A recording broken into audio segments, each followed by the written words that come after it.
మార్చి 29, 1982 Telugu Desam party ఏర్పడిన రోజు. నిన్న మార్చికి 43 సంవత్సరాలు. ఇప్పుడు మిమ్మల్ని చూస్తా ఉంటే రోజు రోజుకు మీ ఆదరణ పెరుగుతా ఉంది. 4 దశాబ్దాలైంది.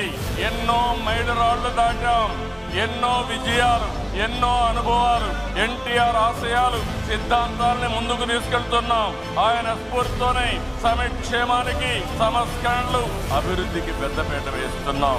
2024 ప్రజలిచ్చిన తీర్పు విధ్వంసం నుంచి అభివృద్ధి వైపు ముందుకు పోతున్నాం. పేదరికం లేని సమాజం కోసం మన నాయకుడు తప్పించారు.